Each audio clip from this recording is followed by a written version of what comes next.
Musalpur culture কমপ্লেক্সত আজি আমাৰ BTR M তথা মছলপুৰ পৰিষদ সমষ্টিৰ এমচেলে ৰাকেশ ব্ৰহ্মৰ উপস্থিতিত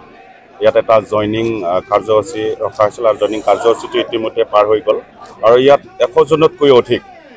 বিপিএফ আৰু জিএছপিৰ কৰ্মীয়ে আজি স্বইচ্ছাৰে আমাৰ ইউপিপিএল দল তথা বিটিআৰ চিএম প্ৰমোদ বড়ো ডাঙৰীয়াৰ নীতি আৰু আদৰ্শক ভাল পায় আৰু যি ধৰণে ইয়াত আজি উন্নয়ন হৈছে আৰু যি ধৰণৰ ইয়াত শান্তি সকলৰ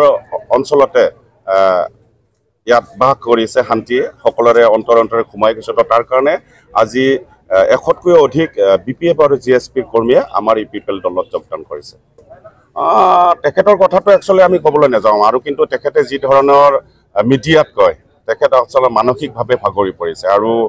প্ৰমোদ বড়ো ডাঙৰীয়াই যি ধৰণে বিটিআৰ বাকীৰ কাৰণে কাম কৰিছে তেওঁ হয়তো সহ্য কৰিব পৰা নাই আৰু সেইকাৰণে তেওঁ বহুত ওলট পালট বকি আছে আৰু তেওঁ কৈ আছে কি যে তেওঁৱে চৰকাৰ কৰিব কিন্তু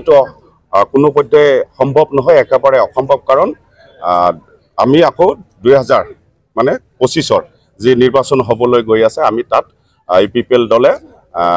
তাত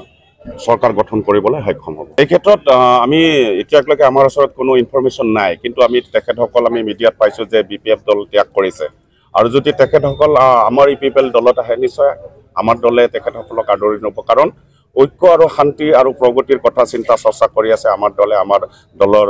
নেতৃত্বসকলে আমাৰ দলৰ সভাপতি সন্মানীয় প্ৰমোদ বড়ো ডাঙৰীয়াই আৰু বিটিআৰবাসীক সকলোকে একেলগে লৈ পেলাই বিটিআৰখনৰ উন্নয়নৰ কথা তেখেতে চিন্তা চৰ্চা কৰিছে